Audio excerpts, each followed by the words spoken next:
เจ้ามีความงามเงียบไม่เปรียบเทียบเขาเทียบเราใครมองไม่งามช่างเขาแต่เจ้าก็คือดอกบัวด้วยความสัตย์ซื่อยึดถือความดีเป็นหลักใครรักไม่รักก็ไม่จงปรักมองมัวเมื่อโผล่พ้นน้ำก็เห็นความงามในตัวไม่ยึดติดในตมชั่วขอเป็นดอกบัวดอกดีใครไม่มองว่าบัวงามเด่นแต่บัวก็เป็นดอกบัวทุกวันอย่างนี้ไม่อยากเด่นดังแต่มุ่งหวังในทางเด่นดีเกิดมาเพื่อสร้างบารมีถวายชีพนี้บูชาดอกบัวดอกน้อยเฝ้าคอยคนที่ใจบุญมาโอบเอื้อเกื้อกูลรู้ค่าของบุญเก็บบัวขึ้นมาเพื่อสร้างความดีและสร้างบารมีดังว่าใช้ดอกบัวนี้บูชาพระสัมมาสัมพุทธองค์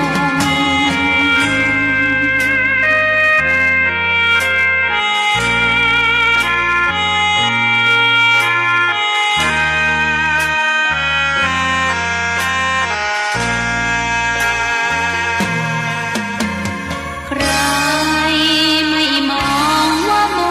วงามเด่นแต่บัวก็เป็นดอกบัวทุกวันอย่างนี้ไม่อยากเด่นดังแต่มุ่งหวังในทางเด่นดีเกิดมาเพื่อสร้างบารมี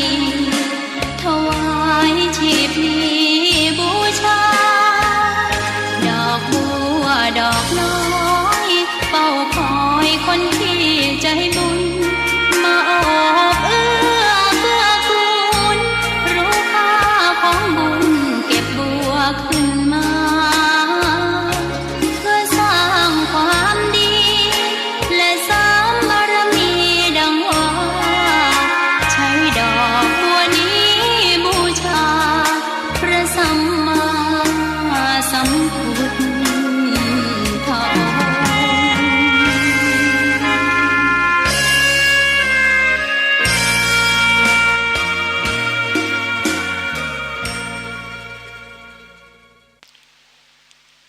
ขอความนอบน้อมจงมีแด่พระรัตนตรัยเจ้าสามประการ พระรัตนตรัยองค์ที่หนึ่งคือพระพุทธเจ้า พระรัตนตรัยองค์ที่สองคือพระธรรมเจ้า พระรัตนตรัยองค์ที่สามคือพระอริยสังฆเจ้า ข้าพระพุทธเจ้าขอเคารพนบนอบกราบไหว้แทบไตรไวยสาคุณพระรัตนตรัยเจ้าถึงสามประการด้วยความเคารพสักการะเป็นอย่างยิ่งขอถวายความเคารพพระมหาเถรานุเถระเจ้าคณะพระสังฆาธิการครูบาอาจารย์ตลอดถึงพระภิกษุหนุ่มสามเณรน้อยจุตนจุองค์ขอเจริญพรศรัทธาญาติโยมนักศีลนักบุญทุกท่านณโอกาสต่อจากนี้ไปอาตมาภาพพระครูปริยัติกิจจาภิวัตรสำนักวัดพระสิงห์อำเภอเมืองจังหวัดเชียงใหม่จะได้น้อมนำเอาสาระธรรมคติธรรมชาดกธรรม ในต่างพระพุทธศาสนามามอบเป็นธรรมบรรณาการอาหารใจคือกับท่านสาธุชน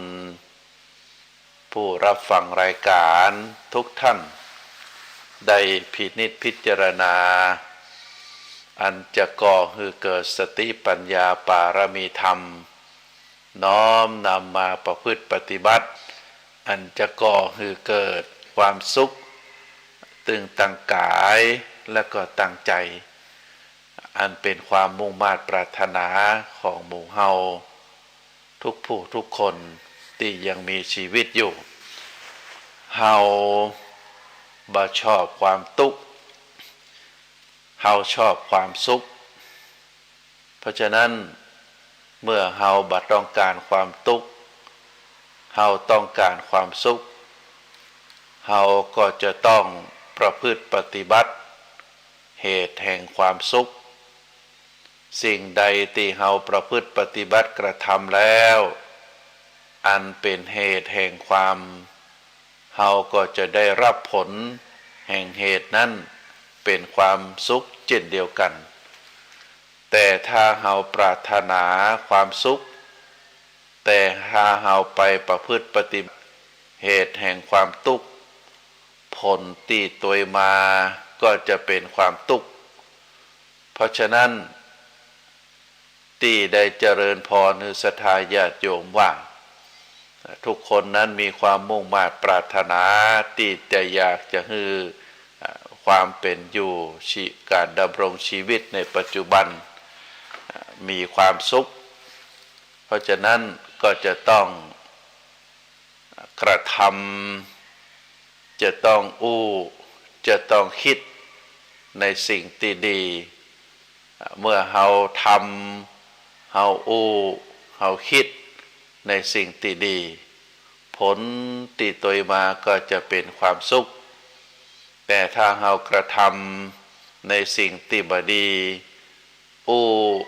ในกรรมที่บ่ดีคิดเป็นความคิดที่บ่ดีเป็นความคิดทางด้านลบผลที่ตัวมาก็จะทอให้เกิดความทุกข์บ่ได้เป็นความสุขตามที่เฮาปรารถนาพระพุทธองค์ได้ตรัสสอนธรรมใดเกิดแต่เหตุก็จะต้องพิจารณาถึงเหตุแล้วก็จะต้องดับเหตุนั้นอันนี้เป็นคำสอนของพระพุทธเจ้าก่อนอื่นที่จะได้เอ่ย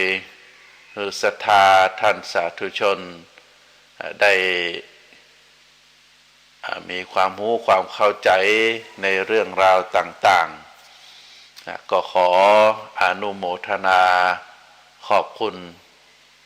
ทางสถานีวิทยุคลื่นพระพุทธศาสนา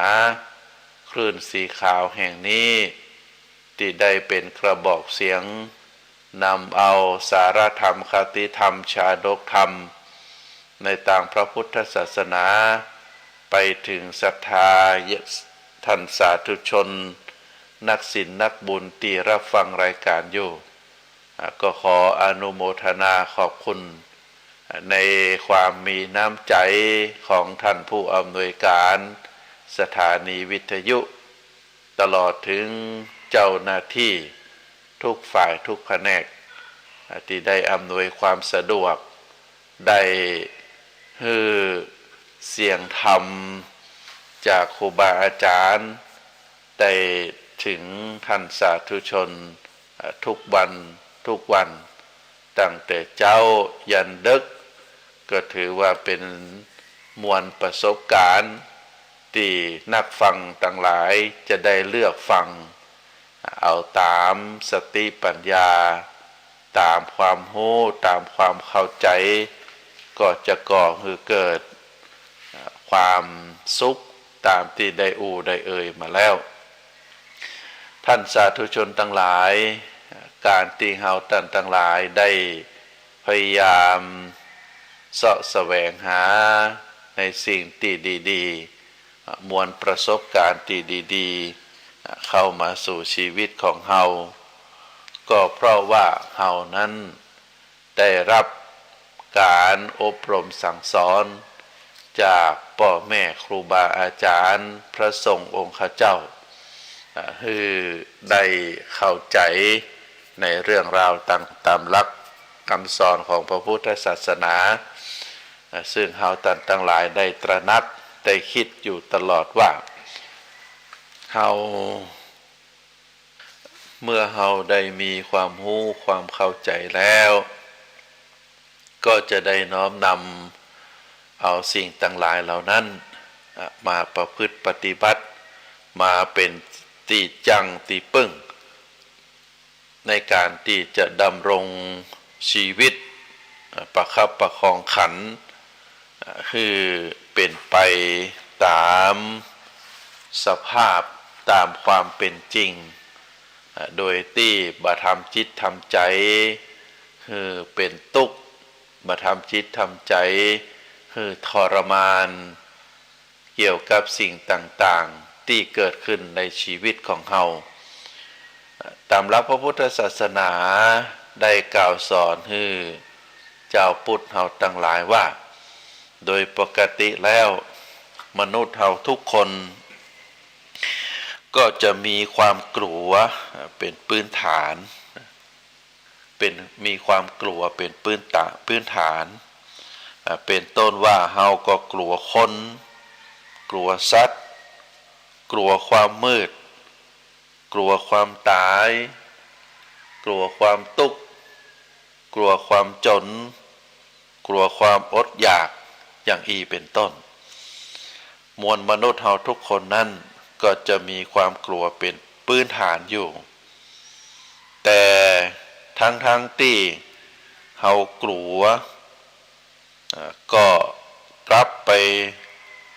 เป็นผู้ที่กลัวบ่ได้กล้ากลัวบ่าลบบ่าเลี่ยงบ่าทิ้งในสิ่งที่ตัวเองกลัวกับเสี่ยงท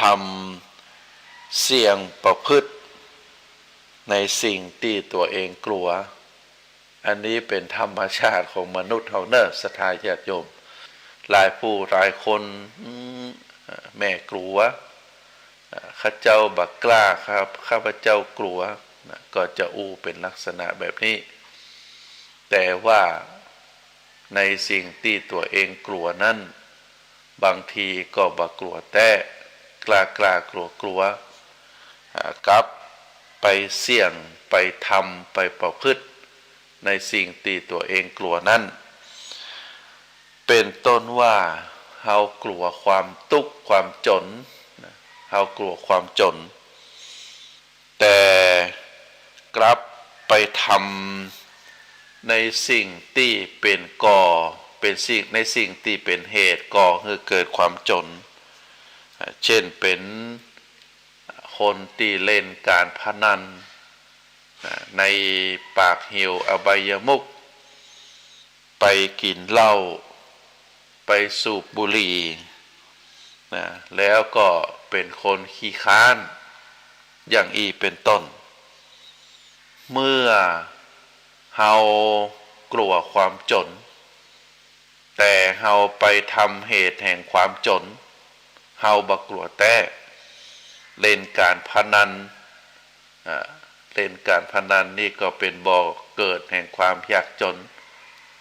การพนันมันมีตึงได้ตึงเสียเมื่อ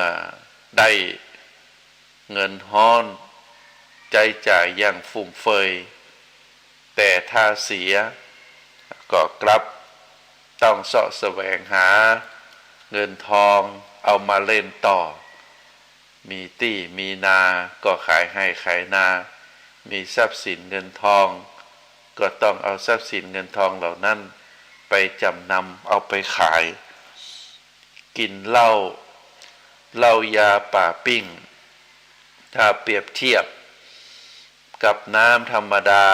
ที่เฮาดื่มน้ำธรรมดาขวด1 5 บาท6 บาทแต่ถ้าเราเป็นเหล้าเป็นเบียร์ก็ขวดเป็น4 50หลายเท่าตัว เมื่อกินไปแล้วก็เกิดความเมาเมื่อเมาแล้วก็ไปประพฤติปฏิบัติในสิ่งที่มันเปิ้นบัดทำกันน้ำเมาทำให้หน้าด้านน้ำเมาทำให้ใจใหญ่นอกจากนั้นในสุราเมลัยสิ่งทั้งหลายเหล่านี้ก็เป็นอันตรายต่อสติปัญญาเป็นอันตรายต่อสุขภาพอันนี้ก็ทำให้เป็นเหตุแห่งการความวิบัติเกิดขึ้นต่อชีวิตนอกจากนั้นแล้วเรากลัวความจนแต่เราก็ไปหลงระเริงในสิ่งที่มันเป็นสิ่งล่อแหลมอย่างเช่นไปเอี่ยวครับเอี่ยวบาร์ก็เสียสตางค์เสียสุขภาพในเวลารับเวลานอนเราก็บ่รับบ่นอน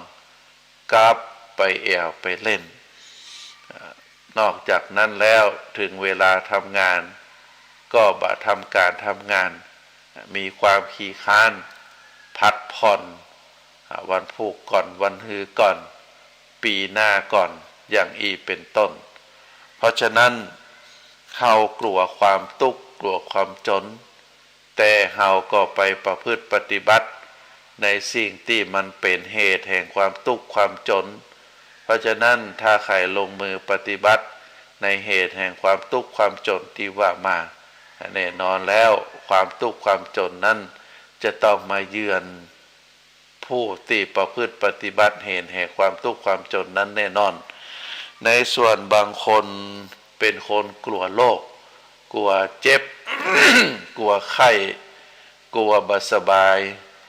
ไปโรงพยาบาลก็กลัวหมอไม่อยากจะไปอย่างอีเป็นต้น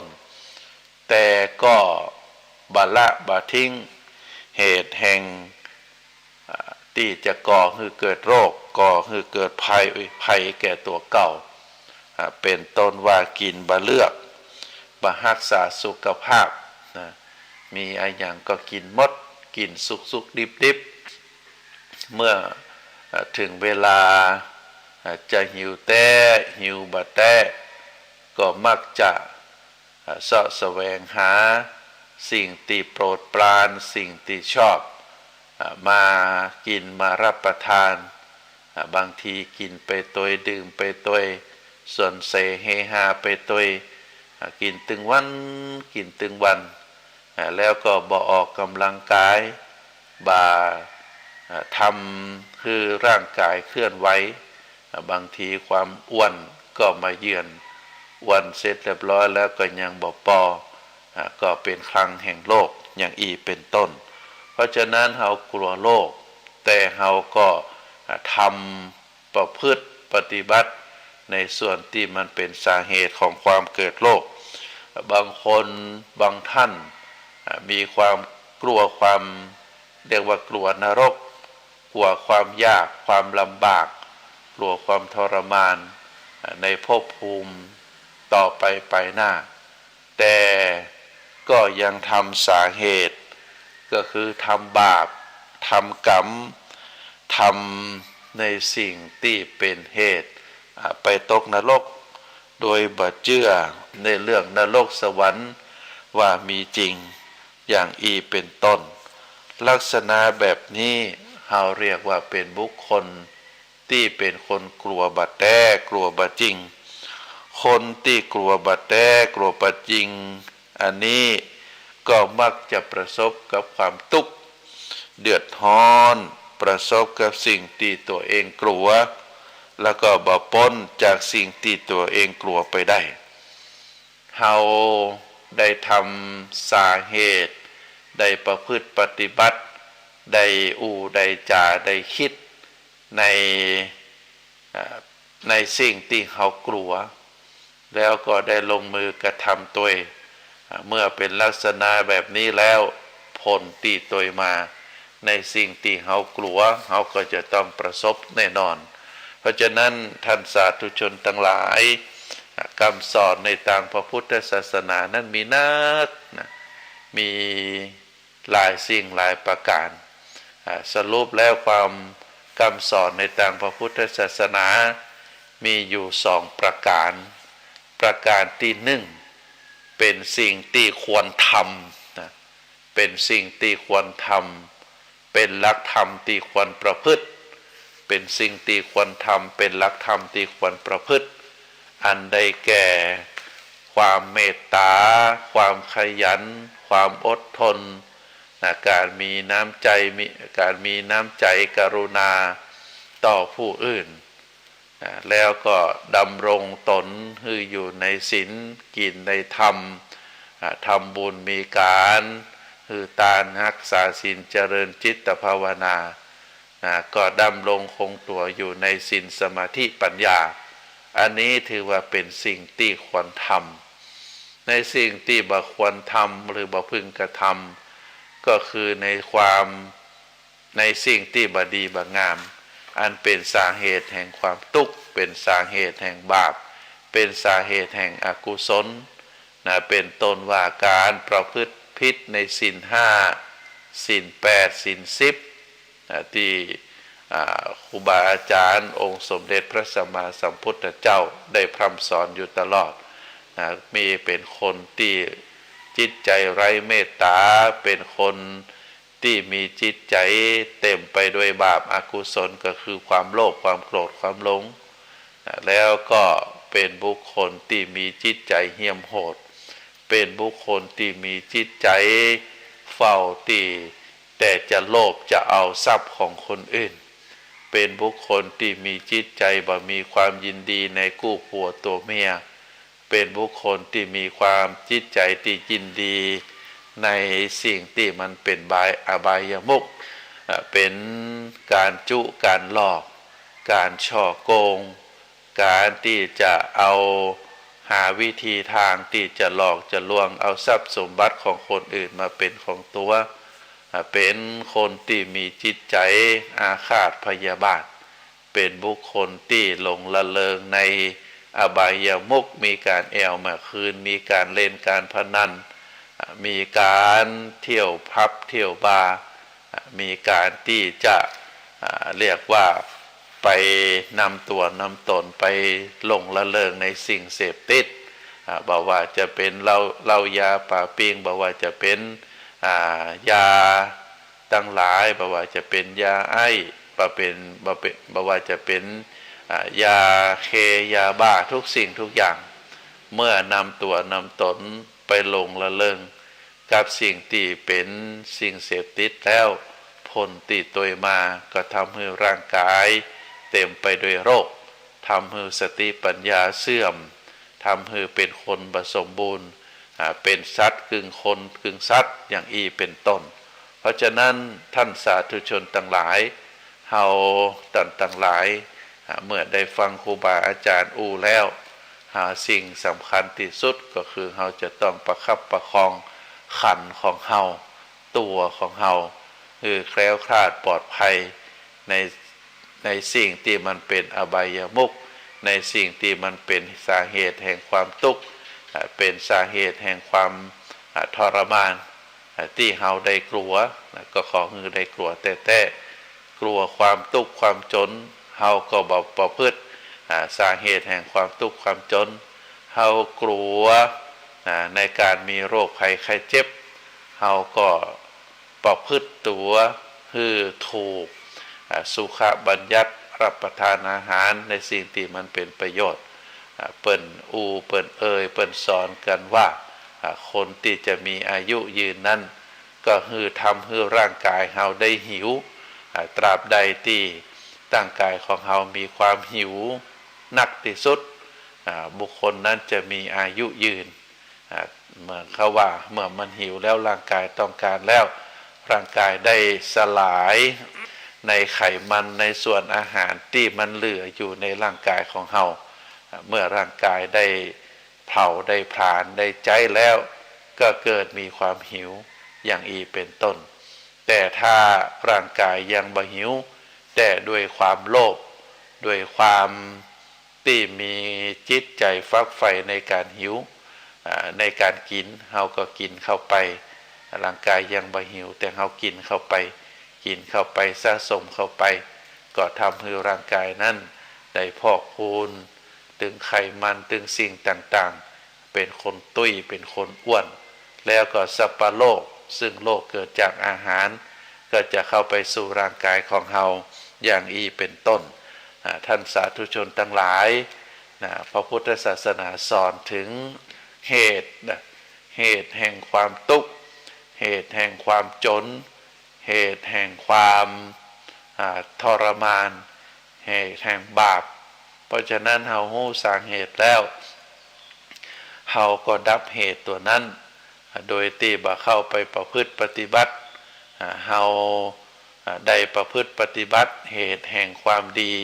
เหตุแห่งความสุขเหตุแห่งความเหตุแห่งบุญแห่งกุศลเราก็ได้ประพฤติปฏิบัติอย่างอีเป็นต้นซึ่งเป็นคำสอนในทางพระพุทธศาสนามีเรื่องที่พระพุทธองค์ได้ตรัสไว้เกี่ยวกับความกลัวพระพุทธองค์เคยตรัสบอกว่ามีพรหมตนหนึ่งชื่อสุพรหมเทพบุตรมีความกลัวตายโดยที่สุพรหมเทพบุตรนั้นเขาได้หันว่าตัวเองอยู่บนสวรรค์แห่งมานานเท่าใดจะต้องจุติก็คือตกจากสวรรค์จุติแปลว่าเคลื่อนแปลว่าย้าย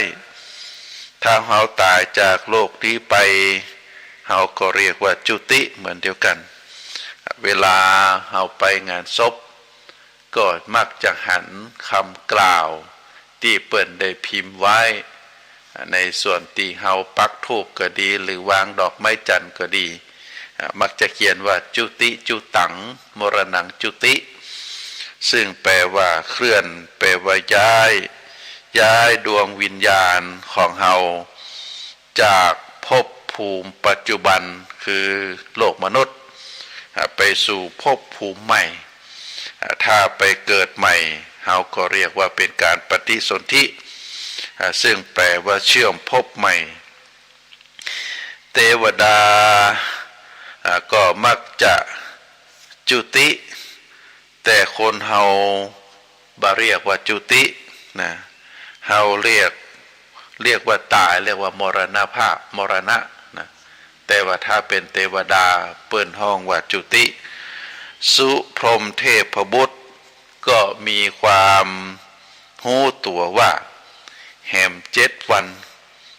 จะจุติจากสวรรค์ก็จึงเกิดความกลัวพอความกลัวเกิดขึ้นคือกลัวตายก็ได้เข้ามาเฝ้าพระพุทธเจ้าขอฟังธรรมเพื่อให้หายจากความกลัวความกังวลท่านสาธุชนทั้งหลายในพุทธจริยาหรือข้อวัดปฏิบัติของพระพุทธเจ้าในแต่ละวันตื่นเจ้าขึ้นมาพระพุทธองค์ก็จะออกรับบิณฑบาตแล้วก็ในเวลาบ่ายก็ได้เทศนาสั่งสอนกับอุบาสกอุบาสิกาในเวลาค่ำก็จะแสดงพระธรรมเทศนาคือกับเหล่าพระภิกษุโดยการบอกศีลธรรมกรรมฐานอบรมในแต่ละวันในส่วนเวลาดึก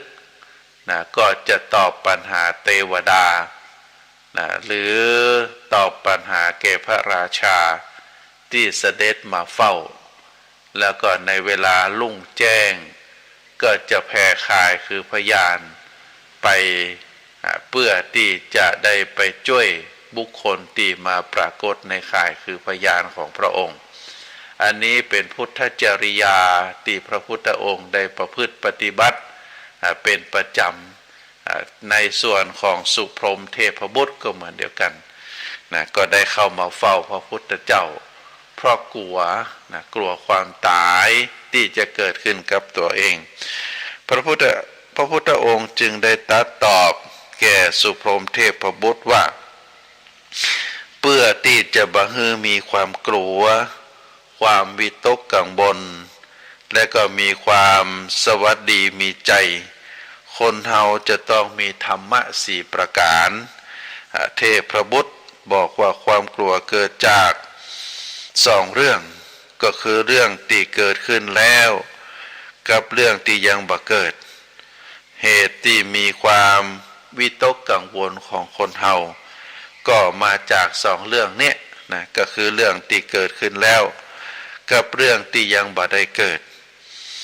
ที่ว่ากลัวเรื่องที่เกิดขึ้นแล้วก็คือในรอบปีที่ผ่านมาเฮาตั้งหลายก็มีความกลัวความวิตกกังวลอย่างประเทศไทยเฮาในปีที่ผ่านมาก็เกิดความสะดุดจากการแพร่ระบาดโรคโควิดหรือไวรัสโคโรนา19เมื่อมีการแพร่ระบาดก็ทำให้ผู้คนล้มตายไปเป็นจำนวนนักแล้วก็ความเป็นอยู่ก็ได้ปรับที่เฮาได้ว่าเป็น New Normal New Normal ก็คือความเป็นอยู่ที่เป็นเรื่องใหม่อย่างเป็นต้นว่าเฮาไปไหนจะอยู่ในบ้านนอกบ้านก็จะต้องสวมหน้ากากอนามัยอาจจะต้องล้างมือบ่อยๆแล้วก็การไปที่ไหนก็บ่มีความใกล้ชิดสนิทสนมจะต้องอยู่ห่างกันแล้วก็สิ่งสำคัญก็คือต้องระมัดระวังตัวเองบ่ให้เข้าไปติดเข้าไปเป็นในโรคดังกล่าวถ้าไผที่เป็นโรคดังกล่าวก็จะต้องกักตัวเป็นเวลา15วันอย่างเป็นต้นแล้วก็บรรดาเมื่อมีเกิดโรคนี้แพร่ระบาดขึ้นก็ปรากฏว่าธุรกิจต่างๆทุกสิ่งทุกอย่างตึงองค์คาพยพของประเทศไทยเฮาหยุดนิ่งบ่ใช่เฉพาะประเทศไทยเฮาเท่านั้นในต่างประเทศก็เหมือนเดียวกันทั่วโลกก็ได้หยุดนิ่งบ่ให้มีความเคลื่อนไหวอย่างตัวอย่างประเทศจีนตอนนี้ก็ยังปิดอยู่ประชาชนของประเทศเปิ้นยังบ่สามารถที่จะออกจากประเทศไทยประเทศเปิ้นได้มาเพราะฉะนั้นในสิ่งต่างหลายต่างมวลนี้สิ่งที่มันเกิดขึ้นแล้วก็ทำให้เฮาเกิดความวิตกกังวลเกิดความวิตกกังวลว่าโรคเหล่านี้ยังบ่หายไปเตื้อแล้วก็ถามว่าการดำรงชีวิตตามปกติจะเกิดขึ้นได้เมื่อใดก็ต้องพยายามที่จะให้เฮาตั้งหลายจะต้องพินิจพิจารณาแล้วก็แหมเรื่องหนึ่งที่เกิดความวิตกกังวลก็คือเรื่องที่ยังบ่เกิดขึ้น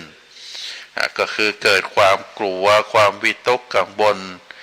จะเป็นปัญหาแบบเดิมหรือจะมีปัญหาที่หนักกว่าเก่าความวิตกกังวลเหล่านี้ก็จะเกิด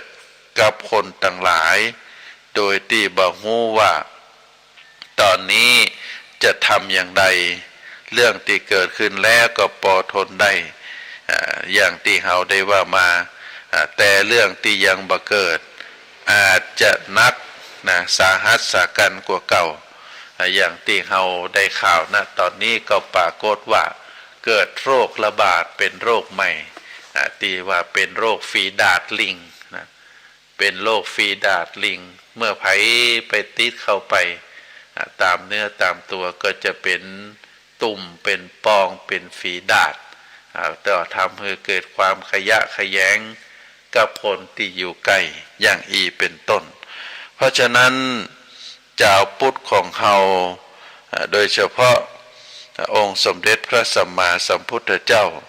ได้ตรัสบอกว่าถ้าเฮาเกิดความกลัวความวิตกกังวลนั้นจะต้องประพฤติปฏิบัติธรรม4ประการเมื่อประพฤติปฏิบัติธรรม4ประการนี้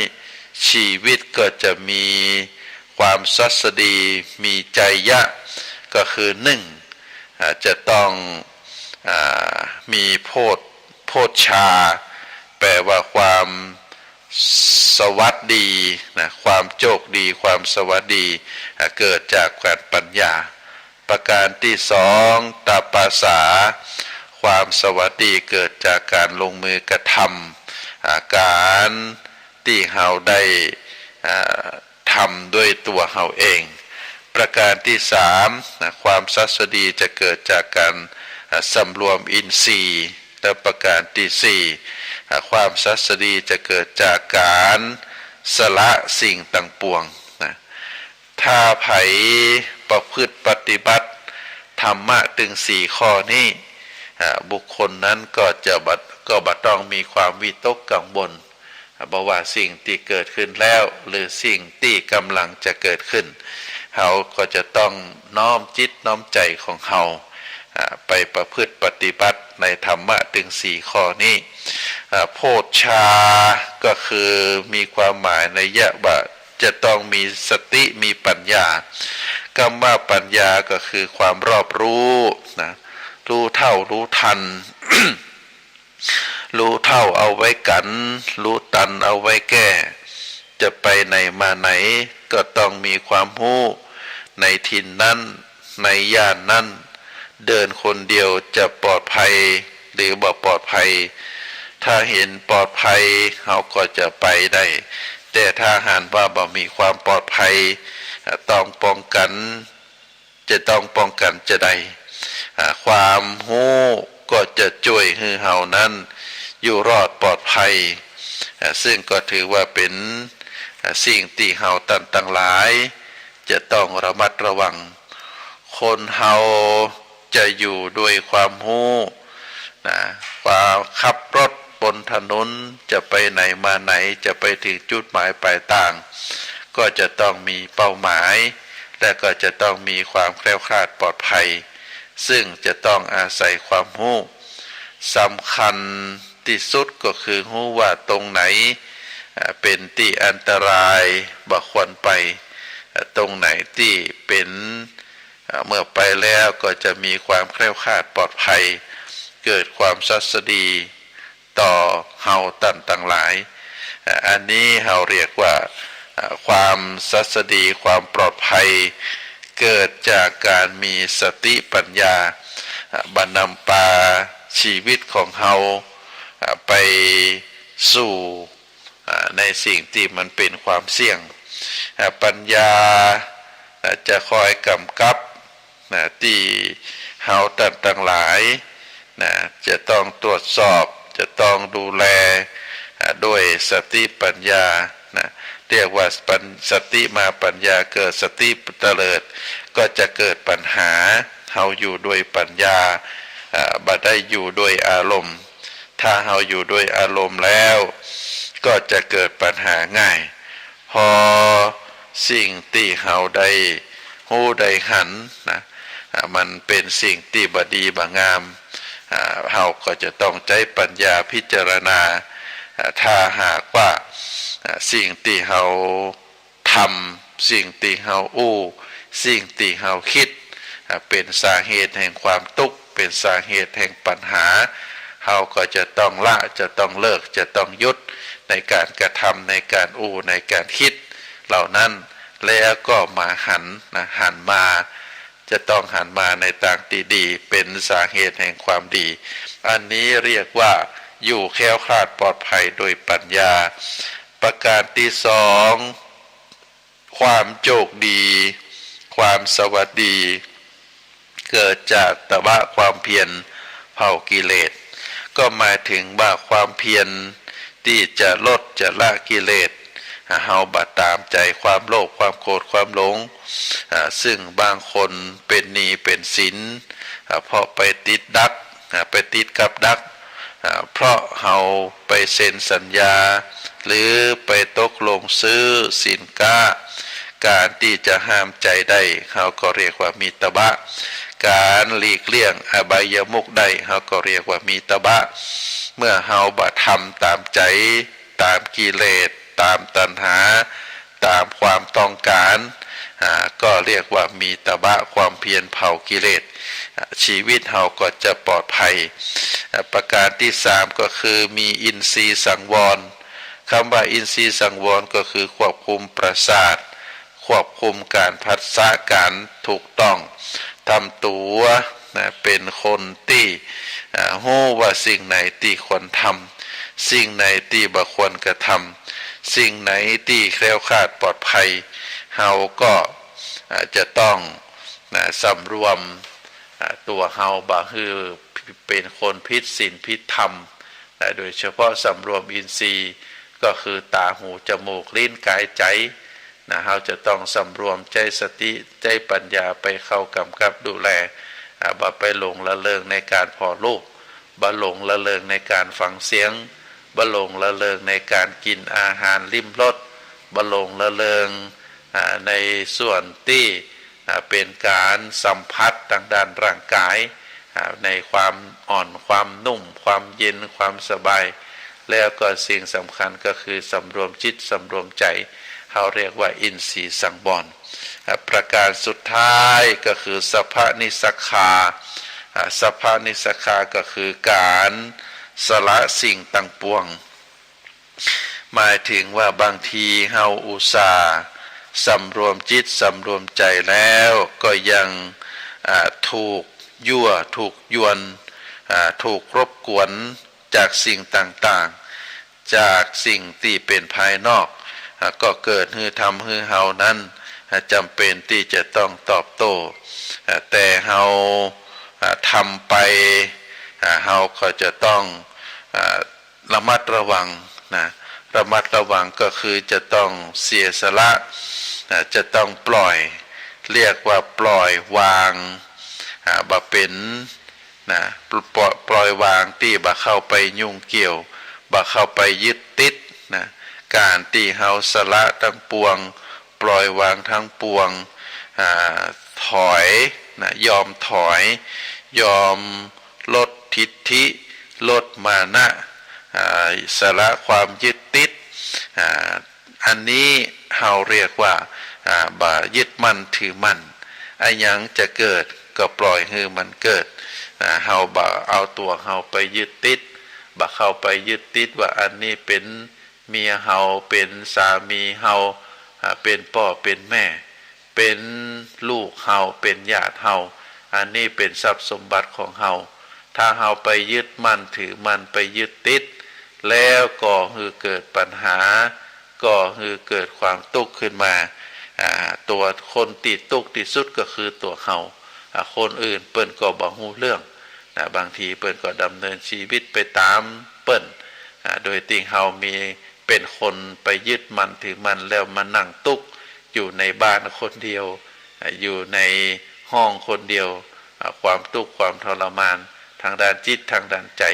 ก็จะก่อให้เกิดร่างกายทุกข์ไปโดยเมื่อจิตใจทุกข์ร่างกายก็ทุกข์เมื่อจิตใจสุขร่างกายก็สุขเพราะฉะนั้นถ้าเฮาดำเนินชีวิตในข้อสุดท้ายก็คือสัพพนิสคาก็คือการสละสิ่งต่างปวงบ่ยึดมั่นถือมั่นก็เป็นเหตุที่เฮาจะเกิดความสุขในศรัทธาญาติโยมเพราะฉะนั้นความสวัสดีความโชคดีมีใจก็จะเกิดมาจากธรรมถึง4ประการก็คือมีปัญญาหู้เต้าตันมีความภาคเพียรพยายามตามที่ทำไปตามที่เฮาฮู้ที่เฮาได้รับการบอกอันไหนสิ่งที่เป็นสิ่งที่ควรทำอันไหนสิ่งที่เป็นธรรมแล้วเกิดความดีเฮาก็เพียรพยายามทำในสิ่งต่างหลายเหล่านั้นแล้วก็พยายามที่จะปิดหูปิดตาไปดูบ่ฮือไปฟังในสิ่งที่มันเป็นสิ่งที่ยั่วยวนทำให้เฮาเข้าไปเกี่ยวข้องแล้วเกิดอันตรายต่างๆถ้าเฮาสำรวมได้ก็จะเกิดความสัสดีต่อตัวเฮาและประการต่อมาก็คือเฮาจะต้องเรียกว่าจะต้องสละจะต้องปล่อยจะต้องอภัย บ่เข้าไปยึดมั่นถือมั่นสาระในสิ่งต่างหลายต่างปวงนอกจากที่เฮามีปัญญาพิจารณาตามความเป็นจริงแล้วมีความภาคเพียรพยายามทำในสิ่งที่มันเป็นสิ่งที่ดีสำรวมระวังสิ่งต่างหลายที่เข้ามากระทบถึงต่างร่างตาหูจมูกลิ้นกายใจแล้วตอนสุดท้ายก็คือเฮาจะต้องปล่อยวางลืมอย่าพ่องอภัยอย่าพ่องบอกว่าสิ่งต่างหลายที่เข้ามาเกี่ยวข้องเฮาจะเป็นลักษณะแบบใดถ้าเฮาได้ทำตึงธรรมะตึง4ประการนี้ก็จะเกิดความสุขเกิดความงามเกิดความปลอดภัยเกิดความเป็นโชคดีมีใจก็จะได้อยู่เย็นเป็นสุขได้อยู่อย่างเรียกว่าสงบสุขได้เกิดความสัสดีได้อยู่ดีมีสุขได้อยู่เย็นเป็นสุขได้สมบูรณ์พูนสุขแล้วก็จะได้แคล้วคลาดปลอดภัยดำรงชีวิตดำรงขันคือเป็นไปตามที่เฮาได้มีความมุ่งมั่นปรารถนาอันนี้ก็เป็นธรรมะที่อาตมาภาพได้นำมาฝากคือศรัทธาญาติโยมได้ฮู้ได้เข้าใจในวันนี้ก่อนที่จะนำรายการจากท่านสาธุชนไปก็ขออนุญาตประชาสัมพันธ์งานบุญที่จะเกิดขึ้นในวันที่11มิถุนายนแฮมบากีวันก็จะมีการจัดกิจกรรมเป็นการบูชาพระคุณของท่านครูบาเจ้าศรีวิจัยวันที่11มิถุนายนเป็นวันคล้ายวันก่อกำเนิดเกิดขึ้นในตัวตนของครูบาเจ้าศรีวิจัยที่บ้านปางอำเภอลี้เป็นถิ่นกำเนิดของครูบาเจ้าในวันที่11มิถุนายนทางมูลนิธิครูบาศรีวิจัยจังหวัดเชียงใหม่ภายใต้การนำของประธานมูลนิธิคือท่านพยูนมีทองคำจะได้ประกอบพิธีอุปสมบทพระภิกษุจำนวน9รูปก็ได้ทำขึ้นประกอบขึ้นที่วัดพระสิงห์ตอนนี้ก็ได้ฝึกได้นัดคนที่ทำการอุปสมบทถึง9คนได้มาฝึกได้มาซ้อมในการเตรียมตัวที่จะเข้ารับการอุปสมบทเป็นพระภิกษุที่วัดพระสิงห์ในตั้งแต่ตอนเช้าเป็นต้นไปเวลา7 โมงเป็นต้นไปก็จะมีพิธีในการตัดผมเรียกว่าตัดผมแล้วก็โกนผมบวชเป็นนาคต่อจากนั้นปนานสะอาดก็จะได้มาห้องขวัญเรียกขวัญเตือนสติเรียกสติผู้ที่จะเข้าบวชโดยหันความสำคัญของการบวชความสำคัญของตัวเก่าที่เราได้ร่างกายได้อวัยวะครบ32ประการก็มาจากผู้ที่มีพระคุณผู้ที่คือกำเนิดชีวิตของเราก็คือพ่อคือแม่แล้วต่อจากนั้นก็จะได้กล่าวถึงอานิสงส์ของการได้เข้ามาบวชแล้วก็เมื่อเกิดอานิสงส์เกิดบุญเกิดกุศลแล้วก็จะได้น้อมถวายครูบาเจ้าศรีวิจัยแล้วก็สิ่งที่หมู่เฮาต่างหลายญาติโยมอุบาสกอุบาสิกาก็จะได้มีส่วนร่วมอนุโมทนาถึงแม้ว่าเฮาบ่ได้มาสุดท้ายปลายท้ายแล้วมีธุระบ่ได้มา บ่ได้มาร่วมในวันที่11ก็ขอเชิญศรัทธาญาติโยมทุกท่านได้ยกมือ10 นิ้วกับคิ้วเกษาก็อนุโมทนาบุญก็ได้บุญเหมือนกันแต่ถ้าจะได้ครบบุญนักยิ่งขึ้นก็ได้เดินทางมาร่วมอนุโมทนาในกิจกรรมอุปสมบทพระภิกษุจำนวน9 รูปก็ถือว่าเป็นบุญใหญ่เนื้อศรัทธาญาติโยม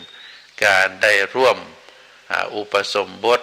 การได้ฟังเทศน์มหาจารย์การได้ทอดกฐิน